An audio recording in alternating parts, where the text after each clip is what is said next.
આજે જાણીશું એવી જગ્યાઓ વિશે જ્યાં આઝાદીના આટલા વર્ષો પછી પણ કોઈ નેતા પોતાના પક્ષનો પ્રચાર કરવા નથી પહોંચ્યો।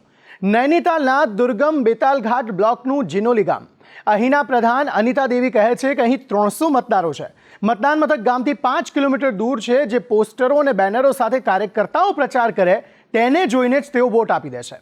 આ ઉપરાંત ચીનની સરહદે આવેલ બાગેશ્વર જિલ્લાના કામસિયાર ખીણના કપૂરી ગામના અગ્રણી ધન્વંતરી રાઠોડ કહે છે કે લોકોએ આજ સુધી ત્યાંના સાંસદને જોયા પણ નથી। અહીં ઘણી તકલીફો છે, પણ જ્યારે કોઈ નેતા અહીં આવે જ નહીં તો લોકો પોતાની સમસ્યા જણાવે કોને? ઉત્તરાખંડમાં લોકસભાની 5 બેઠકો માટે પ્રથમ તબક્કામાં એટલે કે 19 એપ્રિલે મતદાન થવાનું છે, પણ આજ રાજ્યના આવા 120 ગામો એવા છે કે જ્યાં પરિસ્થિતિ સાવ આવી જ છે, જ્યાં કોઈ પણ નેતાઓ પ્રચાર નથી કરતા અને લોકો પણ નેતાને જોયા વગર જ પોતાનો વોટ આપે છે।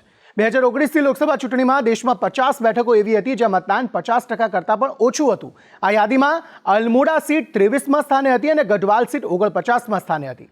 ઉત્તરાખંડ એક પહાડી રાજ્ય છે। અહીં પ્રચાર માટે મહત્તમ 15 થી 20 દિવસ જ ઉપલબ્ધ રહે છે, જ્યારે દરેક લોકસભા લગભગ 250 કિલોમીટર લાંબી છે। આવા સંજોગોમાં ઉમેદવારો ઈચ્છવા છતાં પણ ગામડે ગામડે જઈને પ્રચાર નથી કરી શકતા। ચલો, તમારી સાથે તો આવું નથી થતું। 5 વર્ષમાં કોઈક એક વાર તો આપ આપના વિસ્તારના સાંસદને જોઈ જ લેતા હશો, તો આ વખતે પણ આપનો કિંમતી વોટ આપવાનું ભૂલતા નહીં। અને આવી જ રસપ્રદ માહિતી જાણવા માટે આપ જોતા રહો EVM એટલે કે એક વોટ મારો।